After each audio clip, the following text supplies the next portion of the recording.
ከአባትሽ ጠላት ጋር የፍቅር ግንኙነት ጀመረሽ ወይም ደግሞ ነገሮች ለመፍታት ትሄዳለሽ? እሺ የነገር ማለት የእናትሽ ማህበረሰብ ሰላም ጤና ይስጥልኝ። ውድና የተከበራችሁ ውድ ሆናችሁ የኔ ቤተሰቦች እንዴት ናችሁ? ሰላም ናችሁ? ሰላማችሁ በዚህ ያላችሁበት ያምላችሁ ሰላም ፍቅር እየተመኙላችሁ ዛሬ የመጣሁበት ጉዳይ በጣም አላቅም ምን ብዬ እንደምነግራችሁ ራሱ ልውል እኔ በዛ ሲሄድ በዛ ሲሄድ በዛ እያሳደዱ እንግዲህ ልጁን ያልሆነ ችግር ውስጥ እየከተቱት ነው።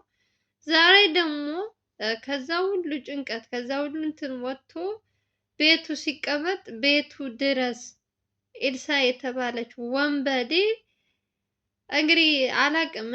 እኔ ምን አይነት የሴት አሰዳቢ እንደሆነች አላቅም። አንድ ወንድ አልፈልግሽም እንደዚህ አልልሽም ካላት እኔ ግን የእውነቴን ነው የምላችሁ፣ አንዳንዴ ፊት ባይሰጣት ብዬ አስባለሁ። ፊት እየሰጣት ነው እንጂ እቺ ሴት አትሄድም ብላችሁ የሆነ እንድትወጡ ያደርጋላችሁ።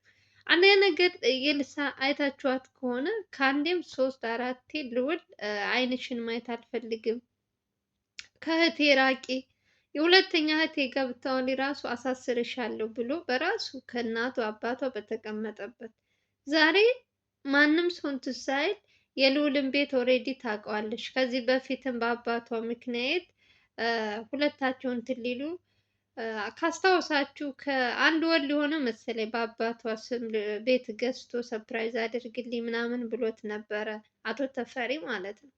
እና በዛ ምክንያት ቤቱን ታውቀዋለች። እንግዲህ ሰሞኑን አቶ ተፈሪ ልጄ ጠፍታብኛለች ከዛ ከኤፍሬም ጋር ታርቃ ይሆን አፍኗት ይሆን እያለ እንግዲህ ሲያወራው ነበረ። ልዑልም የራሱ ስራ ስላለበት ነገሩን ችላ አድርጎ ፍለጋም አልወጣም። እሷ ኦልሬዲ ቅዷ ሌላ ነገር ነበር፣ አላቅላትም ምን እንደምታስብ። ዛሬ ቤቱ ድረስ አንኳኩታ የሴት ወራዳ ቤቱ ድረስ ልጇን ይዛ መታ ስለተፈጠረብህ ነገር ልጠይቅህ ነው እንዴት አወቅሽው ሲላት፣ ኧረ እኔ ምን አይነት እኔ እንደዚህ አይነት ሴት ልጅ በዚህ ልክ ራሷን ስታዋረድ በዚህ ልክ የሆነ በቃ ሰው አልፈልግሽም ብሏት በዚህ ልክ ሰው ጋር እኔ በምን ቃል እንደምትገለጥ አላውቅም። እናቱ ጋር ነበር የምትሄደው ልዑል ሳያቅ እናቱ ደግሞ አሁን እንደ በፊቱ አይደለችም። የልዑል እናት በጣም ተለውጣለች። ልጄ አትምጭ ካለሽ ከልጄ ጋር እንዳትይ ከተባልሽ አይንሽንም ማየት አልፈልግም ቤቴ እንዳትመጭ ስላለቻት እናቷ ቤት አትሄድም። እናቱ ስለከለከለቻት ከእህቱም ጋር ብሎክ ስለተደረገች ስልክ ምናምን ስለተቀየረባት ያላት አማራጭ ልዑል ጋር መምጣት ነው። እንግዲህ ምን እንዳሰበች ለልዑል ምን እያሰበች ምን አይነት ሴራ እንደምታሴር አላቅላትም። አንደኛ ነገር ኤልሳ ማለት እናንተ ተመልካቾች በደንብ ስላላያችኋት ነው እንጂ ከካሜራ ጀርባ የምታደርጋቸው ነገሮች እዚህ ጋር ፊት ለፊት ስትመጣ በጣም ጨዋ ትመስላለች። በጣም ምስኪን የተጎዳች የምታወራው ነገር ሁሉ በቃ ለእሷ እንዲታዘንላት ምናምን ነው የምታደርገው። ግን ደግሞ ከጀርባ ደግሞ የምታደርጋቸው ነገሮች ብዙ ሰዎች ከእሷ ጀርባ አሉ የሚያግዟት ወንጀሎች እንትን የሚሉ ይህ ሁሉ ነገር ግነት ልዑል ምስኪን ምንም ነገር በማያውቀው ሌላ ነገር ውስጥ ዛሬ ደግሞ ይባስ ብላ አንተን ልጠይቅ ነው ብላ ቤቱ ድረስ መታ ችግር ውስጥ ልታስገባው። እርግጠኛ ነኝ አሁን እሷ እንደዚህ አይነት ነገሮችን ስትል ከጀርባም ይሄ ኤፍሬም የተባለውም ሊኖርም ይችላል። እኔ እንግዲህ የዚችን የኤልሳን ነገር አላምንም። የፈለገው ነገር ተቸገረች የፈለገው እንዲሆነች ብትሉ ራሱ ኤልሳ ከውሸት መቼም ቢሆን አትርቅም። አንድ ቀን ብላችሁ አይታችኋት ከሆነ ኤልሳ አሁን ዛሬ እንደዚህ ሆነች ተብሎ ነገ ደግሞ ሌላ ነገር ስትሰራ ነው የምታዩት። እና እኔ በተደጋጋሚ በተለይ እኔ በተለይ ኤልሳ እንድትታሰር በጣም ያላረኩት ያልጻፍኩት እንትን የለም። ግን ደግሞ ነገሮቹ ሁሉ ራሱ እንደ ችላ እያለ ዛሬ ጭራሽ በግድ አግባኝ ብላ የሚሆን ምንም ይሆን አላውቅም ቤቱ ድረስ እስከመሄድ ድረስ ደርሳላችኋለች። ነገ ደግሞ ከእናቱ ቤት በግድ መሄዱ አይቀርም። ቤታቸው ከገባች ይቺ ሴት ደግሞ በምግቡ ወይ በምኑ አድርጋ ውሃም ሲጠጣ በሆነ ነገር አድርጋ ልጁን የሆነ ነገር ብታደርገው ማን ነው ተጠያቂ? እኔ እኮ ልዑል አንዳንዴ በጣም ሰው የሚያምንበት ጉዳይ እኔ በጣም በጣም ነው የሚያሳዝነኝ። የእውነት አይደለም ሰውን ጥላትሽን ይልሳ ጥላቱ ማለት ናት ለልዑል። እሷ ምን ያክል እንደምትወደው ምን ያክል እንደምትፈልገው ያውቃል። ሞር ደግሞ ቤቱ መኖሪያ ቤቱ ድረስ ስትሄድ ደግሞ ኦልሬዲ እሱ ጠርቷትም አይደለም ቤቱን ስለምታውቀው ብቻ ነው ልጇን ይዛ ሄደችው። ሲሄድ እሱ ኦልሬዲ ትንሽን ትስ ብሎኝ ራሴ ምናምን እያለ ነበረ፣ ቀደም ብሎ ነበር። እሷም እንግዲህ ያው አላቅላትም እንግዲህ ካሜራማኑ በእንትን ከጀርባ ሆኖ እየቀረጻቸው ነበር የምታደርገው ነገር እና በጣም እኔ የኤልሳ ነገር አንገሽግሾኛል ነው የምላችሁ። የምትሰራቸው ስራዎች እንደው የሆነ እንትን እንደው በሌላ በልዑል እጅ ሳይሆን በሌላ ሰው እጅ ጥሏት እሷን እስር ቤት የምትገባበትን እንደው ቅርብ ያደርግልኝ ነው የምላችሁ። ከዛ ልዑልም ሰላም ይሆናል። እሺ አሁን ዛሬ በዚህ ድንገት ሳትናገር ሄደች። የልዑል ፍቅረኛ ብትኖርስ ቤት ውስጥ ሁለታቸውን ለማጣላት ሆን ብላ የምታደርገው ነገር ነው። ኦልሬዲ አስባበት ነው መሰለኝ የምትሄደው። እርግጠኛ ነኝ ቤት ሲሆን ፍቅረኛው ትኖራለች። ከዛ የሆነ ነገር እንትላል ሁለታቸውን አጣላለሁ ብላም ሊሆን ይችላል። የእሷ ሴራ መቼም የማታስበው ቀንና ሌሊት በቃ ተንኮል ነው የምታስበው። ሌላ ነገር እቅድ የላትም። ምን ሰርቼ ልጅን ላሳድግ የሚል ነገር የላትም። እና የእሷ ነገር ትንሽ ግራ የሚያጋባችው ነገር ነው። ሁለታቸው አንድ ላይ እንዲሆኑ በፍጹም አትፈልግም። አሁንም ተስፋ እኮ የምትቆርጥ ሴት አይደለችም። ሞር አሁን ልዑል ሊያገባ ነው፣ ልዑል እንደዚህ ነው እንደዚህ ነው እየተባለ እንደውም በዚህ በግርግሩ እንደውም ትንሽ ረቅ ብሏል። ከዚህ ሁሉ ወሬ ጀርባ ሌላ ነገር አለ። ግን እንደዚህ አይነት ነገሮች ልዑል ስለ አባቱ ትኩረት አድርጎ የሚሰራ ኤልሳ ደግሞ ጭንቅላቷ ላይ የተቀረጸው ምንድን ነው? መቼ ነው የሚያገባው? ልጅቷ ጋር እንዴት ነው ማጣላቸው? በምን ልግባባቸው? እያለች ዛሬ ሁለቱ ቤት አሉ ብላ እንግዲህ ስትሄድ ልዑል ብቻ ነበር እና ካሜራማኑ ሌላም እንትናም አለ።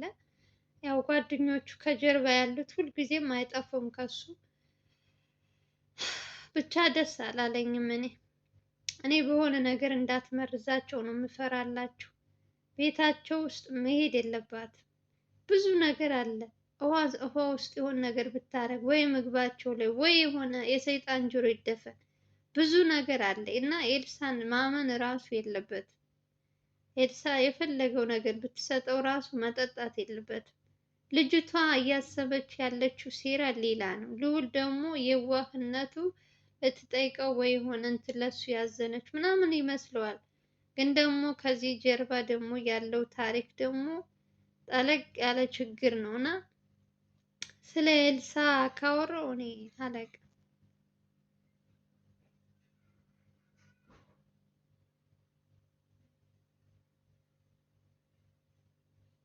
ከባድ ነው በጣም። ከጊዜ ጊዜ ትሻሻላለች ሲባል ልጅቷ እየባሰባት።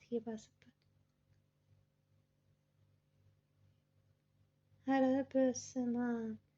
የአሁኑ ደግሞ የባሰ የሌባ አይነ ደረቅ አዙሮ ምን ይላል? አባቷ ሲያዝንባት ሲያለቅስ፣ እሷ ከጀርባ ደግሞ ሸሼ ገዳው እያለች የሰው ሕይወት እያበላሸች፣ ነገ ደግሞ ሌላ ነገር ታመጣለች። ዛሬ ይቺ ቀላል ነው። ዛሬ ደግሞ ቀጣይ ደግሞ ሌላ ነገር ታመጣለች እና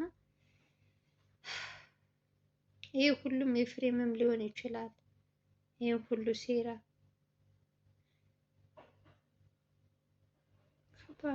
ከባድ ነው። እኔ በጣም ነው የተናደድኩት። ወይ ባይልኩልኝ ወይ ባልሰማ ደስ ይለኛል።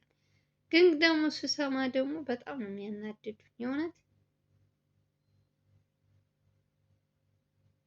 ትዕግስቱ ስጠኝ ጌታ። ሰው በዚህ ልክ ራሱን ያረክሳል። አልፈልግም ካለ የሆነ ሰው አልፈልግም ነው በቃ።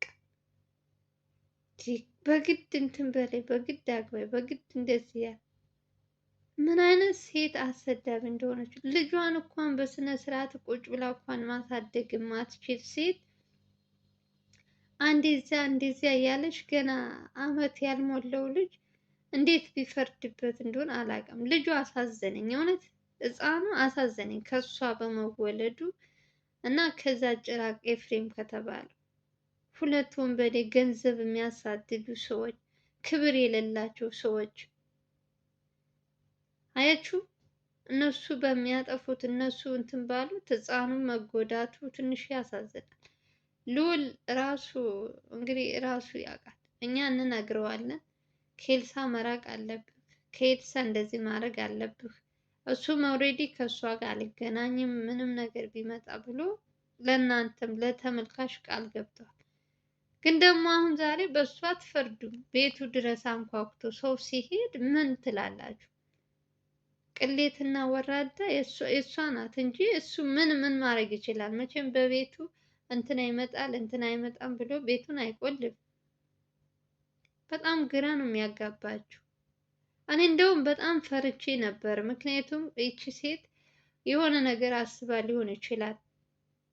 ከልዑል ቤት ከሄደች ወይ በምግብ አድርጋ ወይ የሆነ ነገር እንዳሰጠው በቃ ሀሳቤ ሁሉ እሱ ነው። የእውነት የሰይጣን ጆሮ ይደፈን።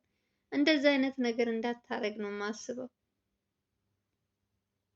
ልዑል የሚያምናቸው ሰዎች ናቸው ሁልጊዜም ከጀርባ ሲከዱት የሆነ ነገር ሲያደርጉት የማየው እና እሱ ደግሞ በዋህነቱ ቀርቦ ሌላ ነገር ውስጥ እንዳይገቡ ብቻ ከባድ ነው። በሰው እንዴት ብዬ ልንገራችሁ? እሱ ራሱ ተጨንቋል። እናቱ በአንድ በኩል እህቱ በአንድ በኩል ታስጨንቀዋለች፣ በአንድ በኩል የአባቱ ቤተሰቦች በጣም መሀል ላይ ሆኖ ልዑል እንደ በፊቱ አይደለም። የእውነት በጣም የለም ልጁ ሀሳብ ነው የሚንቀሳቀሰው። የሚያምነው እንኳን አንድ ሰው የለም። ሁሉም የሆነ ከሱ የሚፈልግ ነው እንጂ የእሱን እንትን የእሱን ሰላም የእሱ ምን የሚፈልግ ሰው አንድ ሰው የለም። እና በዚህ ልክ ደግሞ እሱ ደግሞ ብልጥ መሆን አለበት። ስንት ጊዜ ከዚህ በፊት ቀይሯል ቤት፣ ለእናቱ ቀየረ። በኤልሳ እና በኤፍሬም ምክንያት ነው ቤት የሚቀያይሩት ለእናቱ ሰላም ሲባል። ከዛ ደግሞ በሱ አሁን ደግሞ በአባቱ ቤተሰቦች እና እንደ ልዑል የሚያሳልፈውን የእውነቴን ነው የምላችሁ ከካሜራ ጀርባ ያለው ጉድ በጣም ጉድ ትላላችሁ። በቃ ያላያችሁት ታያላችሁ፣ ያልሰማችሁት ብቻ። እኔ ፈጣሪ ለሁላቸውም ልቦና ይስጣቸው። አብረውት ለሚሰሩትም እንግዲህ የሚራራ አንጀት ይስጣቸው ነው የምለው። በጣም ነው የሚያስጠላው ሁሉም ነገር። ከጊዜ ጊዜ ትሻሻላለች፣ ልጇን እንድታረጋለች ሲል ልዑል በዋህነቱ እሱ ደግሞ እየተጎዳ ያላሰበው ችግር እየገጠመው ስለሆነ ብቻ አላውቅም። ለማንኛውም ዛሬ በጣም ተናድጃለሁ ይሄ ነገር ሳሰማ። በልዑል ቦታ ብትሆኑ ምን አይነት ስሜት ምን አይነት እንትን እንደሚሰማችሁ አላውቅም። ከባድ ነው በጣም። ልዑል እንደውም በጣም አስተዋይ ስለሆነ የሆነ ሰዎችን እንትን ያለ ማለት በጣም በዝምታ ሁሉን ነገር እያለፈ ነው እንጂ ሌላ ሰው ቢሆን እስካሁን ድረስ ኤልሳን ከርቸሌ አስገብቷት ነበር። በጣም እንደሱ አይነት እንትን አላየውም። የእውነት በጣም ትዕግስተኛ በሱ በቤተሰብ በእህቱ ስንቶች እየመጣችበት ግን አሳልፎ አልሰጣትም።